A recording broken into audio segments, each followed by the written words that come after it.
చూడండి, ప్రతి ఒక్కరూ మీ యొక్క బైబుల్ తెరవండి. కిందటి వారం దేని కొరకు వాక్యం బోధించామండి? అమ్మా, ప్రేమ కొరకు. అంటే దేవుని యొక్క ప్రేమ ఎంత ఉన్నతమైనదో అని కిందటి వారంలో కొన్ని విషయాలు మనం జ్ఞానం చేసుకున్నాం. అయితే దేవుడు ప్రేమ ఎంత ఉన్నతమైనదో, ఎంత గొప్పదో, అది ఆయన ప్రేమ మనకి ఎంత ఆశీర్వాదకరమో కూడా విన్నాం. ఎందుకంటే శాపమును ఆయన ఏం చేశారంట? ఆశీర్వాదకరంగా మార్చారంట. ఎవరి శాపం ఇది? మానవుని శాపం. మానవుని జీవితంలో ఉన్న శాపాన్ని దేవుడు, ఆ శాపాన్ని తీసి ఆశీర్వాదాన్ని ఇచ్చాడు. ఇప్పుడు మన జీవితంలో ఏదైనా చిన్న పొరపాటు ఉందనుకో, ఎవరన్నా వచ్చి ఆ పొరపాటు వాళ్ళ మీద వేసుకోరు. లేకపోతే ఆ పొరపాటు తీయడానికి వారికి అధికారం కూడా ఉంటుందంటారా? మనం చేసిన తప్పు ఆయన తీయగలరా? కానీ దేవుడు వచ్చి భూమి మీదకి వచ్చి ఆయన తీశాడు. ఎందుకంటే ఈ భూమి మీద శపింపబడిన మనము శపింపబడిన ప్రజలను, శపింపబడిన మన కోసం ఏమండి ఏ శాపము ఏ పాపము లేని ఒక గొప్ప దేవాది దేవుడు పరలోకాన్ని విడిచి భూమి మీదకి వచ్చి మన శాపాన్ని ఆయన మీద వేసుకున్నాడని వాక్య భాగం సెలవిస్తుంది. అంటే నేను అన్నాను, మనుషుల పాపం మనుషులు తీయలేరు. పాత నిబంధనలో మీకు తెలుసు, ఒక మనిషి పాపం చేస్తే ఏం చేసేవారు? ఒక గొర్రెను తీసుకొచ్చి ఆ పాపము చేయబడిన మనిషి చేతుల గొర్రె మీద ఉంచి పాపాన్ని ఒప్పింపజేసి, అప్పుడు ఒప్పింపజేసినప్పుడు ఆ వ్యక్తిలోంచి ఆ పాపం గొర్రెలోనికి వెళ్ళిందని వారు విశ్వసించి ఆ గొర్రెను వధించి దాని రక్తమును తీసి, అంటే ఆ అతి పరిశుద్ధ స్థలములోనికి, ఆవరణం పరిశుద్ధ స్థలం, అతి పరిశుద్ధ స్థలం, అందులోనికి వెళ్ళి దేవుడికి బలి అర్పణ చేసి యాజకుడు వచ్చి ఆ శాపాన్ని తీయబడిన చెప్పేవాడు. మళ్ళీ ఆ మనిషి కొన్ని దినాలు అయిన తర్వాత మళ్ళీ పాపం చేసేవాడు. యథావిధిగా మరొక గొర్రె తెచ్చి మరలా వధించి మళ్ళీ అదే రీతిగా జరిగిస్తూ ఉండేవారు వారు. అయితే ఎన్ని రోజులు ఒక మనిషి ఈ రీతిగా పాపం చేస్తూ ఉంటే ఆ పాపము తీయటానికి ఎవరికి అధికారము ఉందా? ఎవరికి అధికారం లేదు. ఆ గొర్రెలైనా, కోళ్ళైనా, పావులైనా, పొట్టేలైనా ఏదైనా అది కొంతవరకే వాళ్ళ పాపాన్ని తీయగలుగుతుంది. పూర్తిగా ఒక మనిషిలో ఉన్న శాపాన్ని తీయలేకపోతా ఉంది. కాబట్టి ఒక మనిషిలో ఉన్న శాపం తీయడానికి శాపం లేనివాడు కావాలి, పాపాన్ని తీయడానికి పాపము లేనివాడు కావాలి, మనలో ఉన్న ఈ లోటును తీయడానికి లోటు లేనివాడు కావాలి. కాబట్టి ఇవన్నీ అధికారులు కేవలము మన నజరేయుడైన యేసుక్రీస్తు ప్రభువుకు మాత్రమే ఉన్నాయి. ఆమేన్. యేసుక్రీస్తు ప్రభువుకు మాత్రమే ఉన్నవి. అందును బట్టి ఆయన ఈ భూమి మీదకి వచ్చి నీ పాపాన్ని ఆయన మీద వేసుకుని ఏం చేస్తాడండి? చెప్పాలి, మరణించారు. ఏం చేశారు? మరణించాలి. ఎందుకంటే అక్కడ గొర్రె ఏం చేయబడింది? మరణం పొందింది. ఎందుకంటే ఆ మనిషి పాపం అందులోకి వచ్చింది కాబట్టి, ఆ గొర్రె వధించబడితేనే మనిషిలో ఉన్న పాపం పోతుంది. కాబట్టి ఈరోజు నీ పాపం నా పాపం పోవాలి అంటే ఆ పాపం ఒక మనిషిలోనికి రావాలి. ఆ మనిషి యేసుక్రీస్తు ప్రభు అంటే ఆయనలోనికి ఆ పాపాన్ని తీసుకుని ఆయనే గొర్రె పిల్లై వధింపబడ్డాడు. యోహాను భక్తుడు అంటాడు కదా, ఇదిగో వదకు తేబడిన గొర్రె పిల్ల. దేవునికి స్తోత్రం. ఆయనే గొర్రె పిల్ల. ఆయన దేనికి తేబడినట? వదకు తేబడిన గొర్రె. అంటే వడకు తేబడటానికి కారణం ఏంటంటే పాపము నిమిత్తము. అంటే ఒక మనిషిలో ఉన్న పాపము నిమిత్తమే యేసుక్రీస్తు ప్రభు వధింపబడ్డాడు. ఆ వధింపబడటానికి కారణం మన పాపం. మన పాపాన్ని ఆయన మీద వేసుకుని ఆయన వధింపబడి ఏం చేయనప్పుడు వధింపబడటం అంటే మరణం చెందటమే కదా. మరణించి 3 దినాలు ఆయన ఏం చేయబడ్డాడండి? సమాధిలో దాచబడ్డాడు. 3 దినాల తర్వాత లేచి పరిశుద్ధాత్ముడిగా ఈ రోజు మన మధ్యన ఆయన సంచరిస్తున్నాడు. ఆమేన్. హల్లెలూయా. ఈ రోజు ఆయన 3 దినాల తర్వాత లేచి, అంటే ఎప్పుడైతే ఆయన మరణించాడో ఆ క్షణమే మన పాపం ఏమైందండి? కొట్టివేయబడి చేస్తున్నాము. హల్లెలూయా. నీలో ఉన్న పాపములు యేసుక్రీస్తు ప్రభు మరణము చేత తీయబడింది. కాబట్టి ఈ రోజు మనిషి మనం పాపం చేస్తున్నా ఇంకా మనం ఇలా ఉండలేదు. ఎందుకంటే మన పాపం ప్రభు చేత తీయబడింది. కాబట్టి నేను అంటాను, ఇంత గొప్ప ప్రేమ ఉంది కాబట్టి యేసుక్రీస్తు ప్రభు మన కొరకు ఈ భూమి మీదకి వచ్చి వధింపబడ్డాడు. ఆమేన్. హల్లెలూయా. నేను అంటాను, ఒక మనిషికి మనిషి మీద ప్రేమ ఉంటే చెప్పాను కదా, వారు ఎంత వ్యతిరేకంగా ఉన్న వారు ఆనందంగానే జీవించగలరు. యువతల వ్యక్తి వారు ఎంత వ్యతిరేకంగా అంటే ఉండనివ్వండి. ఎందుకో తెలుసా? వారు ఆ వ్యక్తిని ఇష్టపడుతున్నారు కాబట్టి. ఇప్పుడు నేను అంటాను, యేసుక్రీస్తు ప్రభు నిన్ను ఇష్టపడ్డాడు కాబట్టి నీలో ఎంత పాపం ఉన్నా, ఎంత తప్పు ఉన్నా, ఎంత అవిధేయతగా నువ్వు ఈరోజు జీవిస్తున్నా, పాపంలో బ్రతికేస్తున్నా, యేసుక్రీస్తు ప్రభు ఇంకా నిన్ను చూసి ఆనందిస్తూనే ఉన్నాడు, నవ్వుతూనే ఉన్నాడు, నిన్ను బొజ్జగిస్తూనే ఉన్నాడు, నిన్ను బతిమాలుతూనే ఉన్నాడు. దేవుడి సన్నిధిలో నిన్ను ఈ రీతిగా కాపాడుకుంటూ వర్తమానాల ద్వారా, అంటే ఆయన మాటల ద్వారా బలపరుచుతూ దేవుడు ఇంకా నిన్ను కాపాడుకుంటూ వస్తాడు. దీనికి కారణం యేసుక్రీస్తు ప్రభుకి నీ మీద నా మీద ఉన్న ప్రేమ. గడిలో చెప్పండి కూడా హల్లెలూయా. ఆయనకి మన మీద ఉన్న ఒకే ఒక విధానం ఏంటంటే ప్రేమ. ఎందుకంటే ఆయన నిన్ను నన్ను ఏం చేశాడు అన్నాను? ప్రేమించాడు. ప్రేమించకపోతే ఈరోజు మనము పాపంలో బ్రతికేద్దాం. ప్రేమించకపోతే మనం ఎప్పుడో చచ్చిపోదాం కదా. ఇశ్రాయేలు ప్రజలు అరణ్యంలో అన్ని మార్లు చచ్చిపోవడానికి కారణం ఏంటండి? వారు చేసిన తప్పుకి శిక్ష విధింపబడేది. వారికి ఎప్పుడు వరకు విధింపబడేది అంటే, ప్రభువా తప్పు అయిపోయిందయ్యా, నన్ను క్షమించుమని ఆయన అని ఏడ్చే వరకు అక్కడ మరణాలు జరుగుతూనే ఉండేవి, చచ్చిపోతూనే ఉండేవారు. ఒక దినము భయంకరమైన పాములు కరుస్తూ ఉన్నాయి. భయంకరమైన పాములు కలిసేసి చాలా మంది చచ్చిపోతున్నారు. చచ్చిపోయే సమయంలో వాళ్ళ అవుతేత వారు చేసిన తప్పు, వాళ్ళు సొలుగుకున్న సొలుగును బట్టి అక్కడ ఆ భయంకరమైన పాములు కలుస్తూ మొదలు పెట్టినట్ట. ఆ కలిసి ఆ పాములన్నీ కలిసేస్తున్నప్పుడు అక్కడ భయంకరంగా జనాలందరూ చనిపోతూ ఉన్నప్పుడు మోషే దగ్గరికి వచ్చి, బాబు మోషే గారు, నీకును దేవునికి వ్యతిరేకమైన పాపం చేసి ఉన్నాను, అందును బట్టే ఈ భయంకరమైన శాపాన్ని మేము పొంది మేము అందరూ చచ్చిపోతున్నారు, ఈ ప్రజలు మమ్మల్ని మన్నించి యెహోవాకి ఏడుకో అని మోషేతో మొరపెట్టినప్పుడు మోషే వచ్చి దేవుడి ఎదుట ప్రార్థన చేస్తారండి.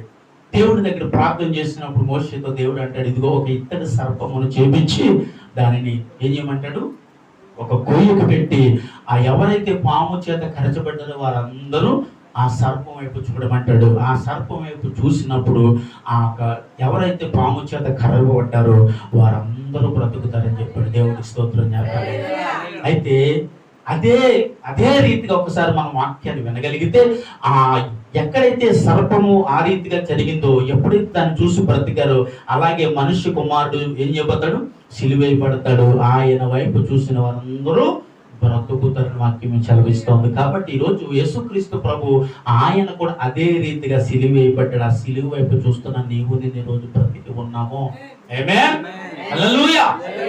నిజమండి. ఈ రోజు మనం బ్రతికి ఉండటానికి కారణం ఏంటంటే, ఆ ఒక మరణం వైపు మనం చూడటం వల్లే, యేసయ్య వైపు నువ్వు నేను చూడటం వల్లే, యేసుక్రీస్తు ప్రభుని నీవు నేను అంగీకరించడం వల్లే, ఆయన నీ హృదయంలో రావటం వల్లనే, ఆయన ఈ రోజు ఆయన సన్నిధిలో నువ్వు ఇలా ఉండటం వల్లనే ఈ రోజు నువ్వు సజీవుడిగా ఉన్నావు. ఆమేన్, హల్లెలూయా. కాబట్టి దేవుడు మరొక ఆప్షన్ మనకి ఇచ్చాడు. ఏంటో తెలుసా? ఈ భూమి మీద ఉన్నంత వరకు, అనగా ఈ ఆత్మ నీ శరీరంలో ఉన్నంత వరకు ఈ భూమి మీద నువ్వు చేసే పుణ్యమా పాపమా, తప్ప పొరపాట, విధేయత అవిధేయత, దేనినైతే నువ్వు చేయగలుగుతావు దాన్ని బట్టి దేవుడు రాజ్యానికి వచ్చే అవకాశం మాత్రం మనకే ఇచ్చాడు. దేవునికి స్తోత్రం.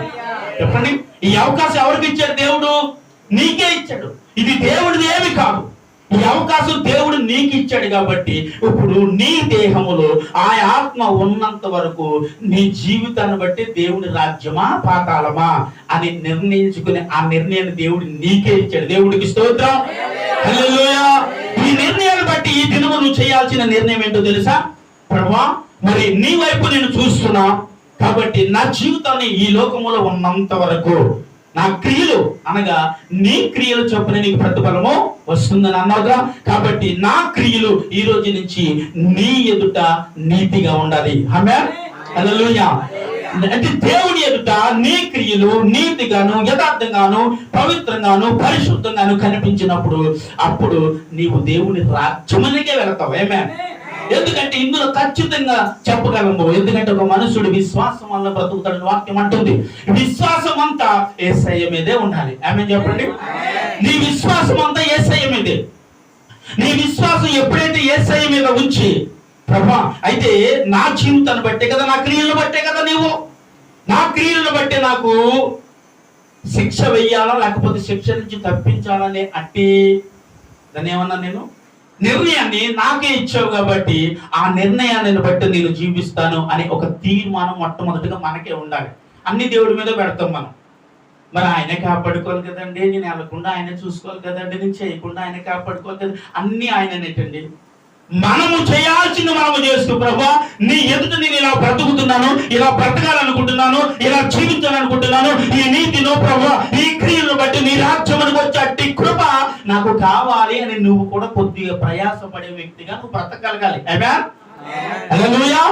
ఇలాగ బ్రతికినప్పుడు ఒక మనిషి తాను చేయబడిన పనులు బట్టి దేవుని రాజ్యములోకి ప్రవేశించడానికి ఆధారంగా ఉంది ఇక్కడ వాక్యము. ఈరోజు నీ ఆలోచన ఏంటి? ఈరోజు నీ విధానం ఏంటి? మరి నేను ఇంత ప్రేమించిన దేవుడి కొరకు నువ్వేం చేయగలుగుతున్నావు? దేవుడు ఇంత ప్రేమించాడు, నన్ను ఏం ప్రేమించాడని అంటారా? ఏంటి ఇప్పుడు వరకు చెప్పింది అదే కదా. దేవుడు మనల్ని ఎంత ప్రేమించాడో చూసారా? యోసేపు ప్రేమించాడా లేదా? దేవుడు మనల్ని అంత ప్రేమించాడు కాబట్టే కదా ఈ భూమి మీదకి వచ్చాడు. లేకపోతే ఆయన ఎందుకు ఈ భూమి మీదకి రావాలని మన కోసం ఎందుకు రావాలి? ఎందుకంటే దేవదూతల కంటే తక్కువగా చేయబడిన వారు అంటారు. దేవదూతలే ఆయన ఎదుట నిలవబడి పరిశుద్ధుడు పరిశుద్ధుడు పరిశుద్ధుడు అని కొనియాడబడుతున్న దేవుడు కదా. అక్కడ నిలవబడి దేవదూతలు స్తుతిస్తుండగా ఎన్నిక లేని పనికిరాని నిన్ను నన్ను చూడి ఆ దేవుడు ఈ భూమి మీదకి ఎందుకు రావాలి? ఆయన నిన్ను నన్ను ప్రేమించాడు కాబట్టి. మీకు విషయం తెలుసా? ఆయన శాశ్వతమైన ప్రేమతో ప్రేమిస్తున్నాడు. ఇంకో విషయం చెప్పిన, ప్రేమ దీర్ఘకాలమును సహిస్తుంది అన్నాడు. అంటే దీర్ఘకాలం సహించడం అంటే నేను అంటాను, ఒక త్రాగుమోతు ఉన్నాడు. ఆ త్రాగుమోతు దగ్గరికి వెళ్ళి ఆ త్రాగుమోతు తల్లి దగ్గరికి వెళ్ళి ఒకసారి చెప్పారు మీకు, అడిగితే అమ్మా ఎందుకమ్మా నీ కొడుకు రోజు తాగి వచ్చి నిన్ను కొడతా ఉన్నాడు కదా, అలాంటి బతికితే ఎంత చచ్చిపోతే ఎంత అని అంటే, అయ్యి బాబా అలాగే అనకయ్యా. ఎందుకంటే ఆ కొడుకు ఇంకా ఇంటికి రాలేదంట, 2 రోజుల నుంచి ఇంటికి రాలేదంట. పాప తల్లి బెంగ పెట్టేసుకుంది, అయ్యో మా అబ్బాయి రాలేదండి ప్రార్థన చేయండి. ఎందుకు అలాంటి వస్తే అంత 2 రోజుల నుంచి బాగా ఉన్నావు కదా, ఆరోగ్యంగా ఉన్నావు కదా, దెబ్బలేవు కదంటే వాడు నన్ను కుట్టినా పర్లేదండి, చచ్చిపోయినా పర్లేదండి, నన్ను చంపినా పర్లేదండి, ఆ నా కళ్ళ ముందు ఉండాలని అంటుంది. నేను అంటాను అదే ప్రేమ దీర్ఘకాలము సహించటం అంటే ఎదుట వ్యక్తి ఎన్ని తప్పులు చేస్తున్నా, ఎన్ని పాపాలు చేస్తున్నా, ఎంత వ్యతిరేకంగా ఉన్నా కానీ క్షమించే గుణము ప్రేమకు ఒక్కదానికే ఉంటుందండి. దేవుడికి స్తోత్రం. హల్లెలూయా. ప్రేమించే ఒక వ్యక్తికి ఉండే గుణం ఏంటంటే క్షమించటం. ప్రేమించే వ్యక్తికి మాత్రం ఉంటుందండి, ప్రేమించే వ్యక్తి మాత్రమే క్షమించగలడు. ఎందుకంటే ఆ వ్యక్తిని ప్రేమిస్తాం కాబట్టి ఆ వ్యక్తిని క్షమించగలం. ప్రేమించలేకపోతే క్షమించనండి, క్షమించడం లేదండి. ఎందుకు క్షమించాలంటే జీవితంలో మొహం చూడకూడదు అనుకున్నాను అంటాం. ఎందుకని? ఆ వ్యక్తి అంటే మనకేమి లేదు, ప్రేమ లేదు కాబట్టి. కానీ ప్రేమ మరి దీర్ఘకాలము సహిస్తున్న వాక్యం అంటుంది కదా. అందును బట్టి మనం ఏం చేయగలగాలంటే ఎలాంటి వ్యక్తినైనా ప్రేమించగలగాలి. దేవుడికి స్తోత్రం. ప్రేమించగలగాలి. ప్రేమిస్తే వాళ్ళు ఎన్ని తప్పులు చేసేస్తానో నీకు ఏమనిపిస్తుంది? సరేలేండి దేవుడు చూసుకుంటాడు. అబ్బా ఎందుకని? ఎందుకు అంత మంచి ఆలోచన నీకు వచ్చింది? నీలో ఏముంది కాబట్టి. ఇప్పుడు దేవుడు కూడా అదే ప్రేమను బట్టి నిన్ను నన్ను ప్రేమించాడు. అదే ప్రేమతో దేవుడు నిన్ను నన్ను ప్రేమిస్తున్నాడు కాబట్టే దేవుడు మనల్ని ఏం చేశాడు? ఇంతవరకు మనలను క్షమిస్తూనే ఉన్నాడు. ఒకప్పుడు క్షమించాడండి చనిపోయాడని అంటాం, మరి అప్పుడు మాత్రమే కాదు ఇప్పుడు కూడా మనం క్షమిస్తూనే ఉన్నాడు. క్షమించకపోతే మన దేవుడి సన్నిధిలో ఎలా ఉండలేదు కదా. అదే సార్ ఎందుకు చేయలేదు, ఎందుకు ఇలా ఉండలేము, నేనే తప్పు చేయలేదు, ఏ పాపం చేయలేదు అని నోటి మాట ద్వారా చిన్న పాపం చేసి ఉండొచ్చు, చేతి పని ద్వారా, కాలి పని ద్వారా, నీ తలంపు ద్వారా, నీ ఆలోచన ద్వారా ఏదో ఒక పాపం తప్పకుండా ఉంటుందండి మనిషి జీవితంలో. లేకపోతే ప్రభు ఇక్కడికి వచ్చే పని లేదు అంటాను నేను. మనిషి జీవితంలో అసలు పాపమే లేదనంటే దేవుడు ఈ భూమి మీదకి వచ్చే పని కూడా లేదంటాను. అవునంటారు కాదండి? అంటే పాపము ఉంది కాబట్టే కదా దేవుడు వచ్చాడు. ఇప్పుడు ఏదోని తోటలో నుంచి దేవుడు తరివేశాడండి ఆదాము గారిని, అవ్వమ్మ గారిని తరివేశాడని అంటాం కదా. అసలు దేవుడు ఎందుకు తరివేశాడో మీకు తెలుసు కదా. ఎందుకు తరివేశాడంటే మనిషి పాపములో ఉండకూడదని తరివేశాడు. ఎందుకంటే అక్కడ ఏమున్నాయి తెలుసా? తోటలో జీవ వృక్ష ఫలములు ఉన్నాయంటే అవి తినువాడు చచ్చిపోడు. చెప్పండి, అవి తినువాడు చచ్చిపోడండి, ఎప్పుడు బ్రతికే ఉంటాడు. అంటే దేవుడు ఈ ఉద్దేశం అంటే తెలుసా? ఒక మనిషి పాపములో ఉండి బ్రతకటం ఆయనకి ఇష్టం లేదు కాబట్టి ఆ జీవవృక్ష ఫలం తినకుండానట్లు ఏదోని తోటలోంచి బయటికి తీసుకొచ్చాడు. బయటికి తర్వాత కారణం ఏంటంటే అవి తినకూడదు, అవి తినకపోతే వీళ్ళకి మరణం ఉంది. మరణం ఉంటే చెప్పండి ఒక మనిషి ఏమవుతాడు? ఇప్పుడు మరణం లేకపోతే పాపంలోనే బ్రతకాలి కదండి. కాబట్టి మరణం ఇచ్చాడు దేవుడు. అందుకే మనిషికి మరణం వచ్చింది. లేకపోతే మరణం లేదు, ఆదాముకు మరణం లేదు. ఎందుకంటే ఆయన పుట్టినవాడు కాదు, తయారు చేయబడినవాడు కాబట్టి. దేవుడికి స్తోత్రం. పుట్టిక లేకుండానే ఈ భూమి మీదకి వచ్చాడండి. చిన్న వయసులో కాదు, ముసలి వయసులోనే కాదు, యవ్వన కాలంలో దేవుడి చేతుల చేత తయారు చేయబడిన వ్యక్తి ఆదాము, అవ్వమ్మ. వీరిద్దరు పాపంలో పట్టకూడదని దేవుడు ఉద్దేశించాడు కాబట్టి వాళ్ళకు మరణాన్ని ఇచ్చాడు. ఆ మరణము వలన మనకి ఏమైంది? ఇప్పుడు పాపం నుంచి తప్పింపబడ్డామంటే దేవుడికి స్తోత్రం. అందును బట్టి ఈరోజు మనకి మరణం ఉంది. ఆ మరణం వచ్చే సమయానికల్లా నీ క్రియలను నా క్రియలను మనం సరి చేసుకోవాలి. భూమి మీద ఉన్నంత మట్టికి ఎప్పుడైతే మన క్రియలను మనం సరి చేసుకుంటామో, అంటే మన పనులు, మన ఆలోచన, మన తలవంతులు ఇవన్నిటిని సరి చేసుకుని ప్రభువుకు నచ్చినట్లుగా మనం ఎప్పుడైతే బ్రతుకుతో తప్పకుండా మనం మధ్యాకాశాన్ని యేసుక్రీస్తు ప్రభుని ఎదుర్కొంటామని చెప్పి తప్పకుండా తప్పకుండా యేసుక్రీస్తు ప్రభుని మధ్యాకాశంలో ఎదుర్కొంటాం మనం. ఎందుకంటే నీ క్రియలు బాగున్నాయి, నీ ఆలోచన బాగుంది, నీ తలంతులు బాగున్నాయి, నీ పని బాగుంది, నీ విధానం బాగుంది, నువ్వు ఆలోచించే విధానం బాగుంది. ఇవన్నీ దేవుడికి చెప్పండి అనుకూలముగా ఉన్నవి కాబట్టి ఇప్పుడు దేవుడు నిన్ను ఎదుర్కోవడానికి ఆయన వస్తున్నాడు. దేవుడికి స్తోత్రం చెప్పాలి. హల్లెలూయా. ఇప్పుడు దేవుడు ఎదుర్కోవడానికి మనం వెళ్ళటానికంటే దేవుడు మనల్ని ఎదుర్కోవడానికి వస్తున్నాడు. అంటే పరలోకం మనం విడిచి రెండో రాకల్లో ఆయన వచ్చేటప్పుడు మనము మధ్యాకాశాన్ని యేసుక్రీస్తు ప్రభువును కలుస్తామంట. అంటే ఎదుర్కొనటంటే ఏంటి? మొట్టమొదటిగా ఎదుర్కోవడం అంటే ఏంటంటే అటు నుంచి వారు రావాలి, ఇటు నుంచి వీరు వస్తేనే ఎదుర్కొనట.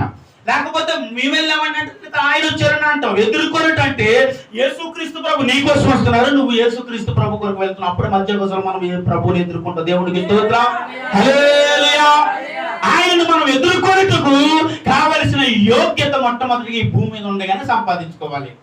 ఆమేన్. నేను అంటాను, ఆస్తులు సంపాదిస్తాం, మంచి పేరు సంపాదిస్తాం, అనుకున్నవి ఎన్నో కావలసినవన్నీ సంపాదిస్తాం, ఏదేదో కావాలనుకుంటాం, వాటన్నిటిని సంపాదిస్తాం. కానీ దేవుడి దగ్గర మంచి పేరును దానికోసము ప్రయాసపడలేకపోతున్నాం, దానికోసం మనం ఆలోచన చేయలేకపోతున్నాం. ఎందుకంటే మనిషి ఆలోచన ఏంటో తెలుసా? పరలోకం ఉందేంటండి అంటే మనిషి ఆలోచన పరలోకము లేదు, మనిషి ఆలోచన దేవుడే లేడు. దేవుడు లేకపోతే మనం ఎలా వచ్చాం? సృష్టి లేకపోతే సృష్టిలో నీవెలాగొచ్చావు? ఈ సృష్టిని సృష్టించిన సృష్టికర్తని మానవుడు మర్చిపోయాడు. ఈరోజు ఏం చేశాడు? దేని మర్చిపోయాడండి? సృష్టిని సృష్టించిన సృష్టికర్తను మర్చిపోయాడు. ఈరోజు మానవుడు మర్చిపోయి సృష్టిని ప్రేమిస్తున్నాడు, సృష్టిలో ఉన్న వాటికి పూజిస్తున్నాడు, సృష్టిలో ఉన్న వాటికి లోబడిపోతున్నాడు, సృష్టిలో ఉన్న వాటికే బలహీనుడైపోతున్నాడు ఒక మనిషి. దాన్ని సృష్టించిన వారు ఎవరు అని ఎప్పుడన్నా అడిగావా? దాన్ని సృష్టించిన ఆ సృష్టికర్త ఎక్కడున్నాడు అని అడిగావా? ఆ సృష్టికర్త ఎవరు, ఎక్కడుంటాడు, ఎలా ఉంటాడు, ఆయన ఏం చేస్తాడు, అసలు మనల్ని ఏం చేస్తాడు, మన సృష్టిలో ఏంటివన్నీ, ఈ విధానం అంటే ఏంటి, ఎలా సృష్టి తయారైందని ఎప్పుడన్నా ఒక్కసారి కూర్చొని ఆలోచించామండి? ఆలోచించే వాళ్ళు అక్కడక్కడ ఉంటారు. వాళ్ళని ఏమంటామంటే అధిక మైండ్ ఎక్కువైపోయి వాళ్ళకి ఆ దేవుడు లేడండి, ఈ సృష్టి అంతా ఒక మహిమ ద్వారా ఎవడిచ్చాడు? ఈ మహిమ ఎక్కడి నుంచి వచ్చింది నీకు? ఈ సృష్టిలో ఉన్నవన్నీ చదివాం. భూమిని, ఆకాశమును, సముద్రమును, సర్వమును సృష్టించిన ఆయన మాట తప్పోడు కాదని కిందటి వారిలో వాక్యం విన్నాం మనం.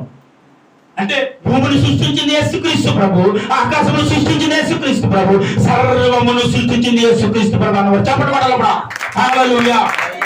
ఈ అన్నిటిని సృష్టించింది యేసుక్రీస్తు ప్రభు. అందులో సృష్టించబడింది కూడా నీవు నేను ఆయన ద్వారానే. ఆమేన్. ఇవన్నీ సృష్టించాడు, అందులో నిన్ను నన్ను సృష్టించాడు దేవుడు. ఈ సృష్టిలో హ్యాపీగా బ్రతకటానికి, హ్యాపీగా జీవించడానికి, హ్యాపీగా బ్రతకటం, హ్యాపీగా జీవించటం అంటే నీకు నచ్చిన పని చేసి హ్యాపీగా బ్రతకటం కాదు. చెప్పండి, నీకు నచ్చిన పని చేసి హ్యాపీగా బ్రతకటం కాదు, ప్రభువుకు నచ్చిన పని చేసి హ్యాపీగా బ్రతకగలగాలి. దేవుడికి స్తోత్రం. నేను ఒక 2 విషయాలు చెప్తాను. నీకు నచ్చిన పని చేస్తే నువ్వు హ్యాపీగా బ్రతుకుతావు, దేవుడికి నచ్చిన పని చేస్తే హ్యాపీగా బ్రతకలేవు. అవునంటారా కాదండి? నీకు నచ్చిన పని నువ్వు చేస్తే హ్యాపీగా బ్రతకగలవేమో, కానీ దేవుడికి నచ్చిన పని చేస్తే హ్యాపీగా బ్రతకలేవు. ఈ ఆలోచన ఎప్పుడు వస్తుందో తెలుసండి? లోకానుసారంగా మనం ఆలోచించేటప్పుడు, లోకంలో బ్రతికేటప్పుడు, లోకంలో ఉన్నప్పుడు అసలు ఎలా ఉండవు తెలుసా అండి? నా సంపద ఎంతో తెలుసు అండి, నేను ఎలా ఉండవు తెలుసు అండి, నా పేరింటి భయపడేవారండి, నేను వెళ్తే మా ఆవిడ గడ్డగడ్డలు ఆడిపోయేదండి, నేను వెళ్తే మా ఆయన గారు గడ్డగడ్డలు ఆడిపోయేవాడండి, మా బిడ్డలు గడ్డగడ్డలు ఆడిపోయేవారండి. అంటే ఇదంతా లోకంలో ఉన్నప్పుడే. అయితే ఈ ఆనందం అంతా కూడా కొన్ని దినాలని నేను అంటాను. ఆయన మాట అంటాడు కదా, నువ్వు ఒట్టి ఆవిరి వంటి వాడు అంట. అంటే నీ జీవితం నా జీవితం ఒట్టి ఆవిరి. అప్పుడు ఎప్పుడు తెలదా పేలిపోతావు. ఏ పొడగా ఈ పొడగా ఇది ఎప్పుడు పేలిపోతుందో తెలదో, పేలిపోయే లోపల కొంచెం సరి చేసుకోవచ్చు, చక్క పెట్టుకోవాల్సి ఉన్న దేవుడికి స్తోత్రం. హల్లెలూయా. అంటే నేను అన్నాను, మొదటిది ఏంటి, దేవుడు పని చేస్తే ఆనందం ఉంటుందని అన్నాను కదా. అంటే లోక సంబంధమైన వ్యక్తి ఆలోచించే ఆలోచన ఇది. నేను అంటాను, ఎందుకు ఆనందంగా ఉంటుందంటే దేవుడు పని చేస్తే కొద్దిగా ఇబ్బందులు వస్తాయి, కొద్ది లేము వస్తుంది, బాధ వస్తుంది, తిట్టులు వస్తాయి, అవమానం వస్తాయి, నిందలు వస్తాయి. ఇవన్నీ ఒక మనిషి భారించి ఆనందంగా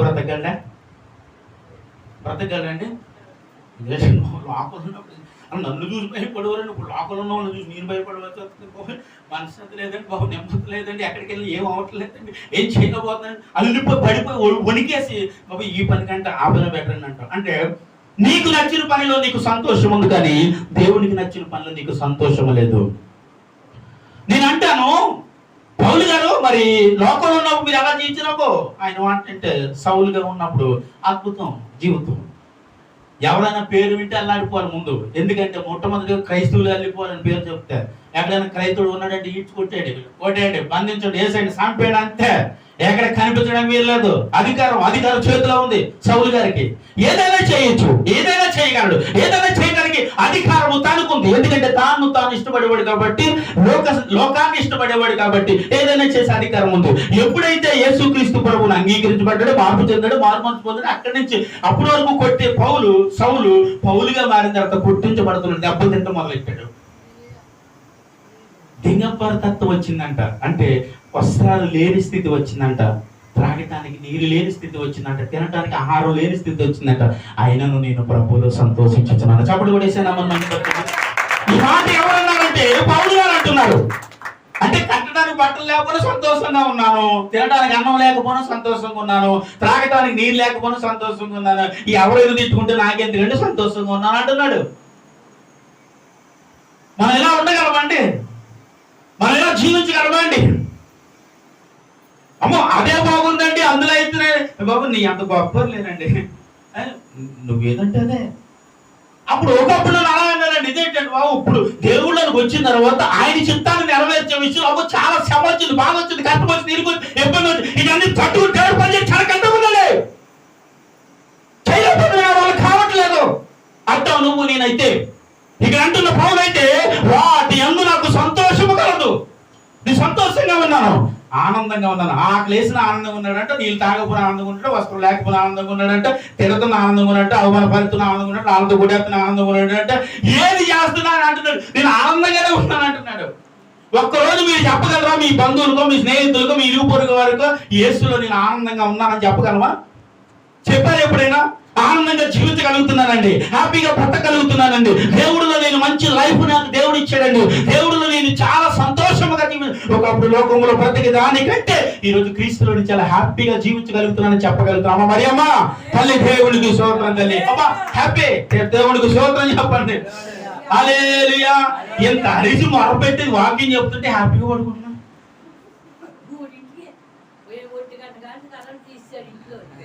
తల్లి ఒక్క నిమిషం, మాకు అసలు కరెంట్ లేదు, నేను పడుకునేసరికి 3:45. తల్లి ఫోన్ చేసేటట్టు మెలుకున్నాను, అప్పుడే పడుకుంటున్నాను. నేను లైవ్ ప్రార్థన 4ంటికి ఫోన్ చేసింది. అయితే ఇంకా అమ్మ నన్ను క్షమించి తల్లి అని పక్కన పెట్టి అలా కోమలోకి వెళ్ళాను, అంతే. 4ంటికి పడుకున్నాను. మరి నేను వాకింగ్ చెప్తాను సార్, యేసులో ఆనందించమండి, ఇదే స్తోత్రం చెప్పకూడదు. హల్లెలూయా. నిద్ర లేకపోతే నేను ఆనందంగా ఉంటాను, తినడానికి లేకపోయినా ఆనందంగా ఉంటాను, కట్టుకోవడం లేకపోయినా ఆనందంగా జీవించగలరు. ఈ లోకంలో ఏది నాకు లేకపోయినా క్రీస్తు ఉంటే నేను ఆనందంగా బ్రతుకుతాను. చెప్పగలరా? హల్లెలూయా. యేసులో ఉంటే ఆనందంగా ఉండాలంటే అదే మంచి లైఫ్ దేవుడు నీకు ఇచ్చాడు. దానిని గుర్తించి మనం ఏం చేయాలంటే ప్రతి విషయంలో యేసులో ఆనందిస్తూనే పోవాలి ముందుకి. హల్లెలూయా. ఒక్క పూట కాదండి, నేను 38 రోజులు పడుకోలే. 40 రోజులు ఉపవాసంలో ఉన్నప్పుడు 38 రోజులు నా కంటి మీద కునుకు లేదు. లాగేసిన సిగ్గుపని ఏమన్నా అయితే దేవుడికి స్తోత్రం. హల్లెలూయా. నేను ఉపవాసములో ఉన్నా, ఏదైనా ప్రార్థన ఎవరి కొరకన్నా చేయాలని ఒక టార్గెట్ పెట్టాను అనుకోండి, రాత్రి పగల లేకపోతే పుట్టింపు చేసే టైమా, భోజనం చేసే టైమా, ఇదేం ఆలోచించను. మొదలు పెడితే ముగింపు వరకు నేను ఇంకా ఆగే ప్రసక్తి లేదు, దూసుకుని వెళ్ళిపోవటం బుల్లెట్. దేవుడికి స్తోత్రం. హల్లెలూయా. ఇలా ఉంటారు క్రైస్తవులు. రాత్రి నిద్ర లేదండి, 2 రోజుల క్రితం నిద్ర లేదండి, 3 కరెంట్ లేదండి, ఏసీ పని చేయలేదు రానవద్దు. అసలు ఏమీ లేకపోయినా దేవుడు సగం గాలి ఇచ్చేద్దండి నీకు. దేవుడికి స్తోత్రం. అలా ఇశ్రాయేలు ప్రజలు ప్రయాణం చేసేటప్పుడు ఏం చేయడం ఎండలో అంటుంటే బాబు అలసిపోకుండా బాబు అని మేఘస్తంభం తీసుకొచ్చి అడ్డుగా పెట్టాడంటే వాళ్ళకి ఎండ తగలకుండా. సరే ఎండ అయిపోయింది. ఇప్పుడు ఏంటంటే ఇప్పుడు నెక్స్ట్ శీతాకాలం ఉంది, తర్వాత ఇంకోటి ఏంటి తెలిసి రాత్రి ఉంది. మళ్ళీ రాత్రి ప్రయాణం చేసేటప్పుడు బాబు పుల్లు గుచ్చిపోతాయి, రాళ్ళు గుచ్చిపోతాయి అంటున్నారు వీళ్ళు. ఓరు బాబు దారి కనిపించట్లేదు, నా బిడ్డలకి రాళ్ళు రప్పుడు గుచ్చిపోతున్నాయి, ముళ్ళు గుచ్చిపోతున్నాయి. దేవుడు ఏం చేశాడు? అగ్ని స్తంభమై వారికి వెలుగుని. అది నీ దేవుడు గొప్పతనం. హల్లెలూయా. అంటే ఏ విషయంలో నిన్ను అలసిపోనివ్వడండి, అలసిపోకుండానట్లుగా అది కాపాడు. ఎందుకంటే ఇశ్రాయేలు కాపాడేవాడు కునుకుడు నిద్రపోయేవాడు కాదంటైనా. నీ దేవుడు నిద్ర ఉండేవాడు కాదు. నీ దేవుడు హ్యాపీగా నాకెందుకు పడుకునేవాడు అస్సలు కాదు. ఏ విషయాలైనా ఇంకా మనమైనా కొద్దిగా సమస్యలు మర్చిపోయి పడుకోవడానికి ప్రయత్నం చేస్తారు. రాత్రులు ఆయన నిద్రనేవారు కాదంట. ప్రతి క్షణము నిన్ను ఆదరిస్తూ, కాపాడుతూ, కనికరిస్తూ, నడిపిస్తూనే ఉండేవాడు. దేవుడికి హల్లెలూయా. అది అంటే నేను అంటాను, యేసులో ఆనందించాలంటే శ్రమ ఉన్నప్పుడే ఆనందించు, నీ జీవితంలో బాధలు ఉన్నప్పుడే ఆనందించు, నువ్వు లేని స్థితిలో ఉన్నప్పుడే ప్రభువా నీకు కృతజ్ఞతను ఆనందించు, కృతజ్ఞతలను ఆనందించు. తినడానికి లేనప్పుడు, తాగడానికి లేనప్పుడు, సమస్యలు ఉన్నప్పుడు, నేను అంటాను ఆరోగ్యం ఉన్నప్పుడు కాదు, ఆరోగ్యం లేనప్పుడు దేవుడిని స్తుతించాలి. దేవుడికి స్తోత్రం. నేను ఆరోగ్యం లేదు, నీకు కృతజ్ఞతలని చెప్పు. నీవు ఆరోగ్యంగా లేకపోవడం దేవుడికి ఇష్టమండి. కానీ దేవుడు నీకు ఆరోగ్యములో ఆరోగ్యం బాగోలేని పరిస్థితి వచ్చిందంటే ఎందుకు వచ్చిందని చెప్పనా? ఆరోగ్యం బాగున్న వాళ్ళకంటే నీ స్థితి బాగుంటే వాళ్ళని చూసి నేను ఆశ్చర్యపోవాలని ఒక అనారోగ్యం పెట్టుంటాడు అంతే. దేవుడికి స్తోత్రం. హల్లెలూయా. నిజమండి. నా కోసం ఇప్పటికీ కమ్మలు హైదరాబాద్ లో చెప్పుకుంటే తెచ్చండి, అయ్యగారు వాకింగ్ చెబుతున్నతో గిర్రా తిరిగేస్తాడు, ఎంత యాక్టివ్గా ఉంటాడు అంటారు. మరి నాకు ప్రాబ్లమ్స్ ఉన్నాయి, నాకు సమస్యలు ఉన్నాయి, కానీ నేను ఎప్పుడు యేసులో ఆనందించబడిన. దేవుడికి స్తోత్రం. హల్లెలూయా. నేను ప్రభువులోనే ఆనందిస్తానండి. నేను దేన్ని చూసి ఆనందపడను. లోకములో ఉన్న వాటిని చూసి, అందాలను చూసి, ఐశ్వర్యాలు చూసి, ధనాన్ని చూసి, డబ్బులు చూసి, కార్లు చూసి, బంగ్లాలు చూసి, డబ్బులు ఉన్న వాళ్ళు చూసి, ఇలాంటి వాళ్ళు చూసి నేను ఎప్పుడు ఆనందపడను. డబ్బులు ఉన్న వాళ్ళు చూసి ఇలాంటి మన చర్చకొస్తున్న 4 రూపాయలు వస్తాయి, అసలు ఈ ఆలోచన నాకు ఉండదు. లేవిలో ఉన్న పేదవాడువైనా పేదదానివైనా నీ నుంచి వచ్చే 10 రూపాయలు కానికైనా దేవుడు దానిని ఆశీర్వదిస్తాను అన్నాడు. ఎందుకంటే యేసుక్రీస్తు ప్రభు వాక్య బోధ అయిపోయిన తర్వాత అక్కడ కానుకలు సమర్పించబడే సమయంలో ధనవంతులు కానుకలు వేస్తున్నారు, ఒక విధవరాలు కానుక వేస్తుంది. అక్కడ యేసుక్రీస్తు ప్రభు అన్న మాట ఏంటో తెలుసా? అంతమంది ధనవంతులు చూసి మాట్లాడక ఆయన అంటారు కదా, ఆ పేద విధవరాలు వేసిన కానుక అద్భుతం, అందరికంటే ఆమె ఎక్కువ వేసింది అంటారు. ఊరుకోండి ప్రభు, ఏ శిష్యులు అంటారు ఊరుకోండి, ఆవిడ ఎక్కువ కానుక ఏంటి, ఏది ఎక్కడి నుండే చేస్తుంది అంటే, నేను ఆయన అన్నమాట ఏంటో తెలుసా? ఇప్పుడు ఉన్న దాంట్లో వేయటం వేరు, ఉన్నది ఇచ్చేయటం వేరు. దేవుడికి స్తోత్రం. హల్లెలూయా. ఉన్న దాంట్లో అంటే మన దగ్గర ఒక 500 ఉందనుకోండి, 100 ఇస్తాం దేవుడికి. అది ఉన్న దాంట్లో ఇవ్వటం. 500 ఉందనుకోండి, 500 ఇవ్వటం, ఉన్నది ఇచ్చేయటం. దేవుడికి స్తోత్రం. అంటే మిమ్మల్ని ఇమ్మని కాదు, దేవుడి విషయంలో ఆ రీతిగా నువ్వు ఉండగలిగితే దేవుడు నిన్ను ప్రతి క్షణము కాపాడుతూనే, విస్తరింపు చేస్తూనే, ప్రతి విషయంలో ఆనందంగా బ్రతికినట్లు నిన్ను ఆ దేవుడు చేయగలడు. ఆమేన్. హల్లెలూయా. అంటే దీని విషయంలోనే కాదండి, ప్రతి విషయంలో నువ్వు యేసుక్రీస్తు ప్రభువులో ఆనందించాలన్నది నా ఉద్దేశం. ఆమేన్. హల్లెలూయా. యేసయ్యలో మనం ఆనందించాలంటే నేను అన్నాను, ఏమీ లేనప్పుడు ఆనందించాలి. అప్పుడు అంటే అన్ని కలిగిన వాడిగా నేను అన్నాడు కదా, సమస్తమును సమకూర్చబడిన వాడు ఏ రీతిగా అలాగే ఆశీర్వదింపబడ్డాను అంటున్నాడు. దేవునికి స్తోత్రం. హల్లెలూయా. చూడండి, అన్ని కలిగిన వాడి కంటే ఉన్నతమైన స్థితిలో ఉన్నానంటాడు. చూడటానికి ఏమీ లేదు, కానీ అన్ని ఉన్నాయి అంటున్నాడు. ఏమీ లేనివాడు అంటాడు, దిగంబరుని అంటాడు, తిన్నా లేదంటాడు, ప్రాణాలు ఇచ్చాడు, అన్ని సమస్తము కలిగిన వాడిని అంటున్నాడు. అది క్రైస్తవుని ఒక గొప్పతనం. నువ్వు ఏ స్థితిలో ఉన్నా, ఎలాగ ఉన్నా, దేవుడు నిన్ను ఎలాగ ఉంచాడో, ఎలాగ వాడుకుంటున్నాడో, ఎలాగ ఆయన మహిమతో నిన్ను కాపాడుకుంటున్నాడు, దీనికి మహిమకరంగా నువ్వు ఇతరుల దగ్గర ఆ సాక్ష్యములు చెప్పి యేసయ్య ఇచ్చిన ఈ జీవితాన్ని నువ్వేం చేయాలి? దేవునికి సాక్షిగా ఆయన సన్నిధిలో నిలవబెట్టగలగాలి. ఆమేన్. హల్లెలూయా. నేను అన్నాను, ఇదంతా యేసయ్య మనకి ఇచ్చిన ప్రేమను బట్టి. ఆయన నిన్ను నన్ను ఏం చేశాడట? ప్రేమించాడు. ఒకే ఒక ప్రేమ, ఇవన్నీ కారణాలు. ఆయన ప్రేమించింది నిన్ను నన్ను ప్రేమించి కానీ ఇన్ని కారణాలు అడ్డుగా ఉన్న యేసయ్యకి మనకినండి. కానీ మనిషి ఎప్పుడు లోక సంబంధమైన విషయంలోనే ఆనందపడతాడు. ఎందుకో తెలుసా? మనిషి ఈ భూమి మీద ఉన్నంత చెప్పి ఏమనుకుంటాడంటే, కష్టాలు ఎందుకండి, ఈ అప్పుల బాధలు ఎందుకంటే, మనకి ఈ అప్పుల్లో ఉండి చచ్చిపోదాలనిపిస్తుందండి. ఈ అప్పుల బాధ, ఈ వ్యాధి ఎందుకు, ఈ సమస్యలు ఎందుకు, ఈ కన్నీళ్ళు ఎందుకు, పుడితే ఎక్కడ పుట్టాలి? చిన్నారి నీకు ఎప్పుడైనా అనిపించిందా? అనిపించలేదా? ఏమని ధనం ఉన్న వాళ్ళు ఇంట్లో పుట్టుంటే బాగుండు, ఎలాంటి వాళ్ళు ఇంట్లో పుట్టానంటే, ఎలా ధనం ఉన్న వాళ్ళే. దేవుడికి స్తోత్రం. లోకంలో ధనానికంటే క్రీస్తుని కలిగిన కుటుంబం ఇది. ఆమేన్ చెప్పండి. హల్లెలూయా. క్రీస్తుని కలిగిన కుటుంబంలో పుట్టడమే ధనవంతులు. దేవుడికి స్తోత్రం. హల్లెలూయా. అంటే దీని అంటాను, క్రీస్తులో ఆనందించడమేనండి. నీకున్న పేదరికాన్ని, నీకున్న స్థితిలో, నీకున్న పరిస్థితులను చూసి ప్రతి క్షణం దీన్ని నువ్వు దిగదార్చుకుంటూ, యేసయ్యని దిగజార్చకుండా నువ్వు ఆనందంగా బ్రతుకుతూ యేసయ్యని ఆనందపరిచేటట్టుగా ఒక్కరోజు బ్రతికి చూడు, నీ జీవితం అద్భుతం. ఆమేన్. హల్లెలూయా. దీనంతటికీ కారణం యేసయ్య ప్రేమ. యేసయ్య నిన్ను ప్రేమించడమే. యేసయ్య నిన్ను ప్రేమించిన ఒకే ఒక కారణం, ఇన్ని కార్యాలు నీ వల్ల చేయాల్సి వస్తా ఉందండి.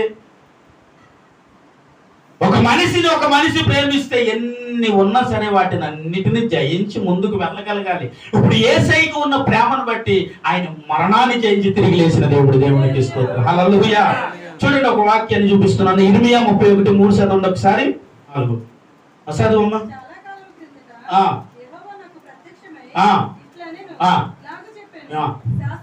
శాశ్వతమైన ప్రేమతో నేను నిన్ను ప్రేమించుచున్నాను కనుక విడవక నీ ఎడలు నేనేం చూపుతున్నాను.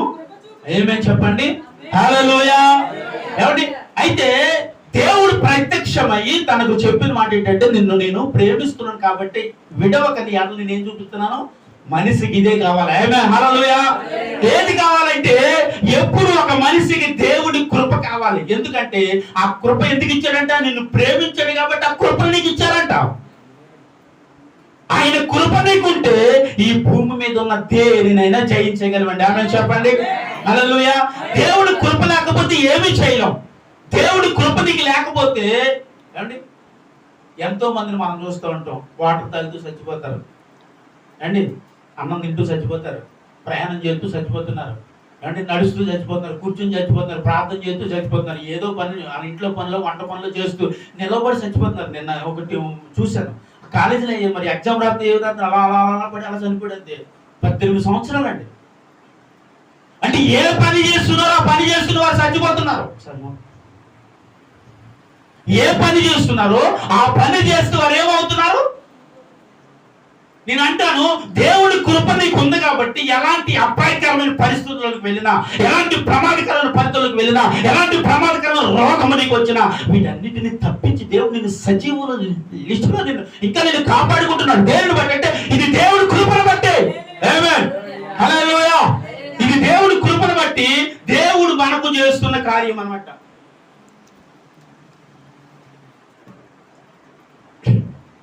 ఇదంతా ప్రభువా నువ్వు ఎందుకు చేస్తున్నావు అంటే, నిన్ను ప్రేమిస్తున్నాను కాబట్టి అంటున్నాడు. ఆమేన్. హల్లెలూయా. ఇంకా మనం ఇలా సజీవులుగా ఉండటానికి కారణం యేసయ్య కృప. ఈ దీవెనకరముగా ఉండటానికి కారణం యేసయ్య కృప. ఇలా నవ్వుకుంటూ బ్రతుకుతున్నామంటే యేసయ్య కృప. ఇలా ఆనందంగా జీవించగలుగుతున్నామంటే యేసయ్య కృప. ఆయన కృప లేనిదే ఈరోజు నేను లేవు. ఆమేన్. హల్లెలూయా. ఈరోజు మనం ఇలా ఉండటానికి కారణము ఆయన చూపిన ప్రేమతో పట్టుకోండి అన్నారు. నా కృప నీకు అంటే ఆయన కృప నీకు ఉంటే ఎలాంటి ప్రమాదకరమైన పరిస్థితి అయినా సరే జయించి బయటకు వచ్చేస్తామండి. చెప్పండి వాడాలి కూడా.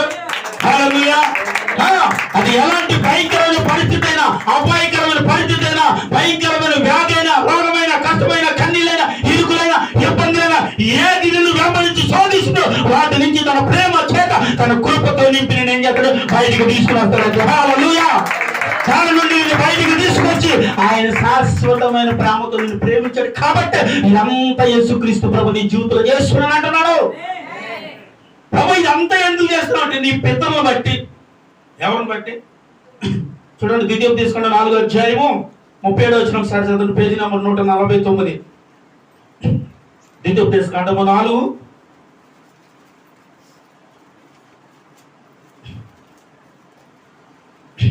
4:37.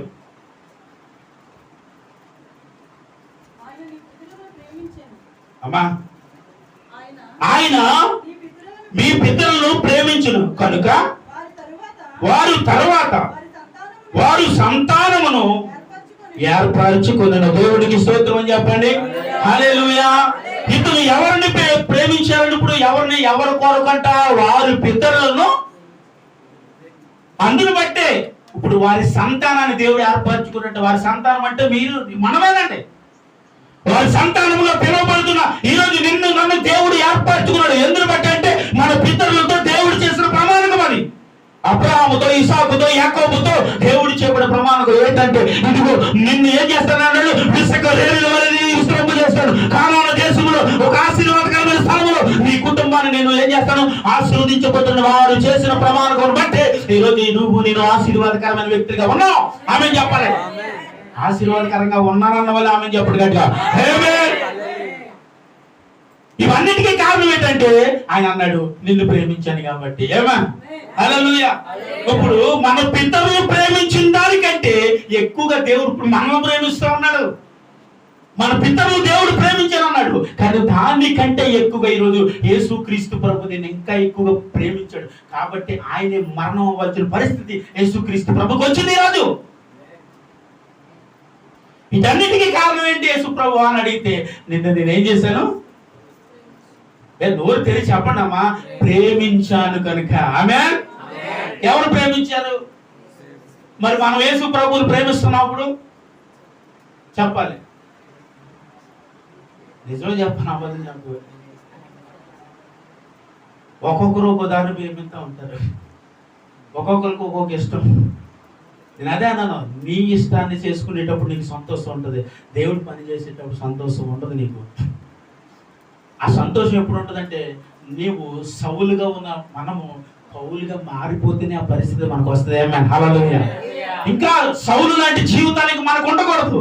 ఎందుకంటే యేసుక్రీస్తు ప్రభు నిన్ను నన్ను ప్రేమించాడు కాబట్టి ఇంకా నువ్వు ఆ ప్రేమను బట్టి మారిపోవాలి. ఒక వ్యక్తి చూపించే ఆ ప్రేమను బట్టి నువ్వు కూడా ప్రేమించగలగాలి. ఆమేన్. హల్లెలూయా. అంటే యేసుక్రీస్తు ప్రభు మన నిన్ను ప్రేమించారంటే తిరిగి మనం ఏం చేయాలి? ఇప్పుడు యేసయ్యని. ఆమేన్. అంతే. యేసుక్రీస్తు ప్రభువును తిరిగి నువ్వు ప్రేమిస్తే, నేను అంటాను, ఆయన ప్రేమించడం మొదలు పెట్టాం అనుకోండి, ఎలాంటి పరిస్థితుల్లో ప్రభువుని బట్టి ఆనందంగా ఉన్నానని చెప్తావు. అంతే. ఆమె. హల్లెలూయా. ఎలాంటి స్థితిలో నీవు ఉన్నా, ఎలాంటి పరిస్థితుల్లో నీవు ఉన్నా, ఎక్కడున్నా, ఎలాగున్నా, ఎన్ని అవమానాలు వచ్చినా, ఎన్ని నిందలు వచ్చినా, ఎన్ని కష్టాలు వచ్చినా, ఎన్ని వ్యాధులు వచ్చినా, ఎన్ని బాధలు వచ్చినా, ప్రభు నన్ను సురక్షితంగాను క్షేమంగాను ఆరోగ్యంగాను ఉంచాడండి అని ఇతరులకు సాక్ష్యం బట్టి ప్రభువును ఆనందిస్తాం. హల్లెలూయా. ప్రభువును ఆనందిస్తాం. అప్పుడు ఆ ప్రభువును ఆనందించే విధానాన్ని బట్టి నువ్వు శోధింపబడి శోధన నా దేవుడు తప్పిస్తాడు. ఆమేన్. హల్లెలూయా. నువ్వు ఏ శోధన, ఏ బాధ, ఏ వ్యాధి, ఏ కష్టంలో నీవు ఉన్నావో వాటి నుంచి దేవుడు నిన్ను తప్పించి ఇంకా నీ జీవితంలో సంతోషాన్ని ప్రభు ఇస్తాడు. చెప్పండి.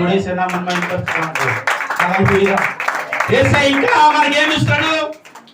నోటి నిన్నా చెప్పండి నవ్వునిస్తాడు, ఆనందం ఇస్తాడు, సంతోషం ఇస్తాడు, ఎప్పుడు సమాధానకరంగా ఉంచుతాడు. ఎప్పుడో తెలుసండి మనము యేసుక్రీస్తు ప్రభుని ప్రేమిస్తున్నప్పుడు. ఆమేన్. హల్లెలూయా. ఆయన ఎప్పుడు మనం ఏం చేయాలంట? ప్రేమిస్తున్నానండి చెప్పాలి. మొగమాటం ఏం పడవద్దు ఇక్కడ. యేసుక్రీస్తు ప్రభుని ప్రేమిస్తున్నారా? ఆయన నువ్వు ప్రేమించి చూడు, ఆయన ప్రేమకు అడ్డు లేదు, ఇంకా లోతు లేదు, పొడవ లేదు, కొలతే లేదండి. దేవుడికి స్తోత్రం. కొలత లేని ప్రేమతో నిన్ను ప్రేమిస్తున్నాడు కాబట్టి నువ్వు అడిగిన వాటికంటే, ఊహించిన వాటికంటే అధికమైన స్థానంలో దేవుడు నిన్ను నిలబెడతాడు బిడ్డ. ఆమేన్. హల్లెలూయా. వీటన్నిటికీ కారణం ఏంటి ప్రభు? మళ్ళీ అడిగి అనుకోండి, నేనేం చేస్తున్నాను అంటే వీటన్నిటికీ కారణం ఒక మనిషిని దేవుడు ప్రేమించటమే. దేవుడు నిన్ను ప్రేమిస్తుంటే మనము మాత్రం ఈ లోకములో ఉన్నవన్నిటిని ప్రేమిస్తున్నాం, ఆయన తప్ప. చూసారంటే ఒక మనిషి ఎలా ఉన్నామో అన్నిటినీ ప్రేమిస్తున్నాం. కానీ మనం దేనిని ప్రేమించాలో దేవుడు తెలియజేస్తున్నాడు. నువ్వు ప్రేమించాల్సింది లోకములో ఉన్న వాటిని, లోక సంబంధమైన వాటిని, భౌతికమైన వాటిని కాక ఆత్మ సంబంధమైన ప్రతి దానిని ప్రేమించాలి. ఆమేన్. హల్లెలూయా. ఆత్మ సంబంధమైన వాటి ప్రతి దానిని ఏం చేయాలంట? అందుకే ఈ భూమి మీద ఉన్నట్టే వాటిని కాక పర సంబంధం వాటిని వెతకాలని దేవుడు వాక్యం చదవస్తుంది. ఈ వాక్యం విని ఒక తల్లి ఏం చేసిందంటే అండి, ఇంటికి వెళ్ళి మిద్ద అంతా ఎక్కేస్తుందంట. ఎక్కడికి వెళ్ళమ్మా? పాస్టర్ గారు చెప్పారంట, ఏమని? అమ్మా, భూ సంబంధమైన వాటిని ఎతకొద్దు, పర సంబంధమైన పైన ఉన్న వాటిని ఎతకంటే, అయ్యగారు పైన ఉన్న వాటిని ఎతక, మనకి కింద ఉన్న వాటిని కదా. వెళ్ళి ఇంటికి వెళ్ళి ఏం చేసిందంటే అట్టికంతా ఎత్తేస్తుందని కొడుకొచ్చి, ఏంటి అమ్మ అమ్మాయి ఎతుకుతున్నాను. ఒరే పాస్టర్ గారు వాక్యం చెప్పారా, భూ సంబంధమైన వాటిని ఎతకొద్దు, పైన ఉన్న వాటిని ఎతకమని. తింగర మొహందన పైన ఉండదని ఎతకమంటే, పైన ఏం దాసు ఏముందో పైన నీకు కనపడుతుందని ఎతకమని, పైన ఉన్న వాటిని ఎతకమంటే ఆత్మ సంబంధమైన వాటిని ఎతకమని చెప్పాడు. దేవునికి స్తోత్రం చెప్పండి, హల్లెలూయా అని అన్నాడంటే. చూడండి, ఎంతున్నా ఈమెకు అర్థం కాలేదు పాపం వాక్యం. అందుకే కొంతమంది వాక్యం వింటారు కానీ అర్థం కాదండి. అర్థం కాక వాళ్ళ ప్రవర్తన మార్చుకోలేరు. వాక్యాన్ని మీరు ఏం చేయాలంట? అర్థం చేసుకోవాలి. దేవుడికి స్తోత్రం, హల్లెలూయా. ఏమో అర్థమవుతుంది నీకు వాక్యం? ఇప్పుడు వరకు ఏం చెప్పాను?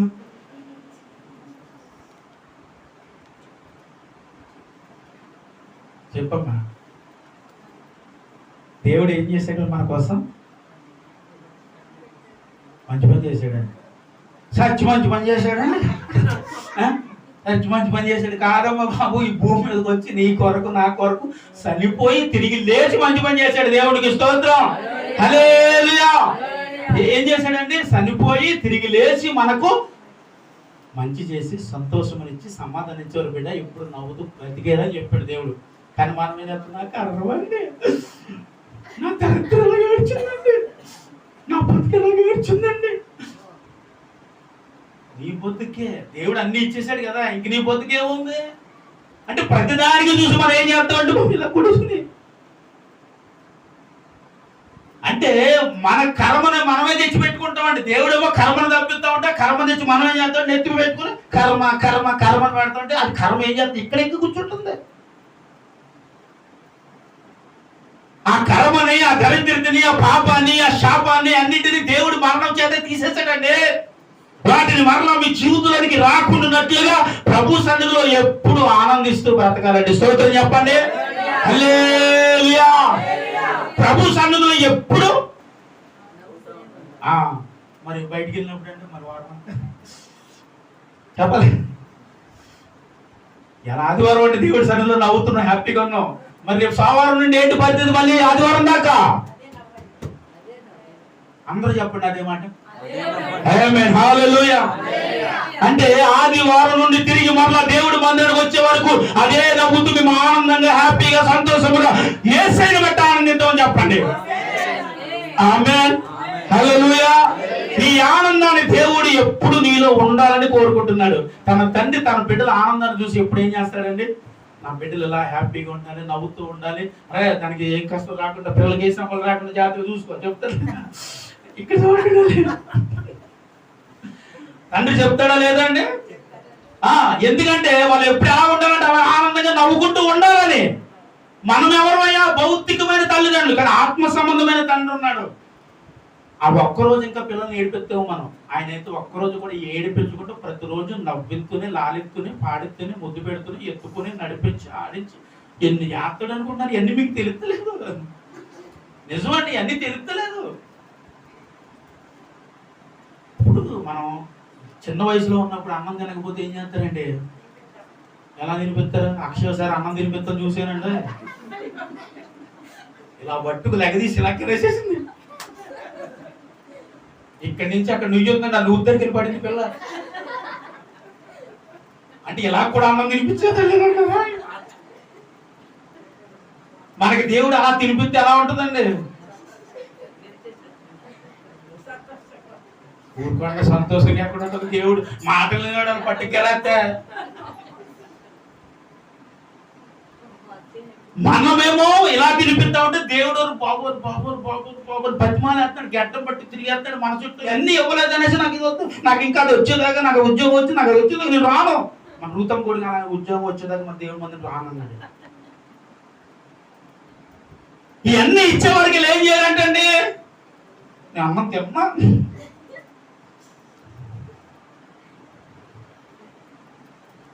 రెక్కటిని గెలిచాడని కూడా మన పరిస్థితి ఏంటి? బాబు ఇస్తాను, నీ కారు కదా ఇస్తాను, ఇల్లే కదా ఇస్తాను, నీకేం కావాలి ఇస్తాను బాబు అని ఆయన బతిమాలి ఈ వాక్యం అనే ఆహారాన్ని మనకు ప్రతి వారం దేవుడు తినిపిస్తున్నాడు. అంటే వాక్యానుసారంగా జీవించడానికి అది ఉపయోగకరంగా ఉంటుంది. చెప్పండి. ఆ వాక్యాన్ని హృదయంలో భద్రం చేస్తాం అనుకోండి, ఆ వాక్యము దాన్ని భద్రం చేయబడినప్పుడు అది మన హృదయంలో ఫలిస్తుంది. అది ఫలిస్తే మనం ఏం చేస్తాం? కలుగుతామండి, నవ్వుతామా? ఏం చేస్తామండి? మనం కూడా వాక్యము నీలో ఫలిస్తేనే మనం ఫలిస్తామండి. నిజం. ఆత్మలో వర్ధిల్లు ప్రకారము సమస్త విషయాలలో ఏమవుతామంట? అన్ని విషయాల్లో వర్ధిల్లుతో వాక్యం అంటుంది. అంటే వాక్యము నీ హృదయంలో వర్ధిల్లే కొలది నీవు ఎప్పుడు వర్ధిల్లుతూనే ఉంటాయని. హల్లెలూయా. నిజమండి. వాక్యము సమృద్ధిగా నీ హృదయంలో దాయబడినంత కాలము పాపానికో, శాపానికో, కోపాలకో, అసూయకో, అల్లరికో, చిల్లరకో, చల్లరితనానికో, లోక సంబంధానికి అప్పగించుకోకుండా, కాబట్టి అప్పగించబడకుండా ఆ వాక్యాన్ని బట్టి వర్ధిల్లిపోతూ ముందుకు వెళ్ళిపోతూ ఉంటాం. ఎప్పుడండి?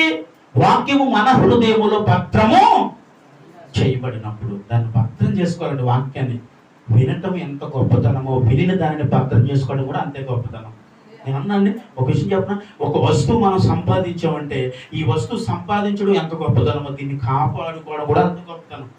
నేను ఈ సేవలో మొదలు పెట్టినప్పుడు వచ్చిన కర్చీఫ్ కూడా, హ్యాండ్ కర్చీఫ్ కూడా ఇప్పటికీ నేను దాసి ఉంచాను. నిజం. దాన్ని ఇప్పటికి కూడా నేను దాసి ఉంచాను. ఇప్పటికి నాకు ఎవరు ప్రెజెంట్ ఇచ్చిన కర్చీఫ్లు కానీ అన్నీ కూడా అలా దాచుకుని ఉంచానంటే దాన్ని అంటాను సంపాదించడం ఎంత గొప్పతనం, దాన్ని కాపాడుకోవడం కూడా అంతే. దేవుడు ఏదైనా ఒకవేళ నీకు ఇచ్చినా ఇవ్వాలనుకున్నా, ఒకవేళ అది సంపాదించాలనుకున్న దేవుడి సన్నిధిలో నమ్మకం కూడా దాన్ని సంపాదించి దాన్ని జాగ్రత్తగా కాపాడుకునే వారే ధన్యులు. ఆమెను చెప్పండి. దాన్ని కాపాడుకునేవారు ధన్యులని వాక్యము సెలవిస్తుంది. అందుని బట్టి యేసయ్య ఇదంతా ఎందుకు చేసావంటే మళ్ళీ అంటారు, ఆయన నిన్ను ప్రేమించాను కాబట్టి. ఆయన నిన్ను నన్ను ప్రేమించారు కాబట్టి దేవుడు ఇదంతా చేసిన దేవుడు అండి. ఇప్పుడు ఈ సృష్టిని సృష్టించి సృష్టిలో మనం పెట్టి సృష్టి పరిపాలించడానికి అధికారం ఇచ్చాడు. అంటే ఈ సృష్టిలో ఏదైనా నీ మాట వింటది. ఆదాము మాట విన్నది అది. ఈ దినము కూడా సృష్టిలో ఏదైనా సరే విసర్జించినా, అసహించుకున్నా అది నీ దగ్గర రాకుండా బ్రతకాలంటే దేవుడు వాక్యం విన్నావా? ఆ వాక్యం విన్నప్పుడు వాక్యానుసారంగా మనం జీవించాలి అనిపిస్తుంది. వాక్యం వినకపోయినా, వాక్యం చదవకపోయినా లోకానుసారమైన ఆలోచన విధానాలు మనకు వచ్చేస్తాయి. ఈ వాక్యం వినేటప్పుడు ఆ వాక్యం పాపాన్ని కర్తిస్తుంది. కర్తించి మన పరిశుద్ధంగా దేవుడు మోకరించండి. కొద్ది మాటలు నా ప్రభు దీవించును కాక.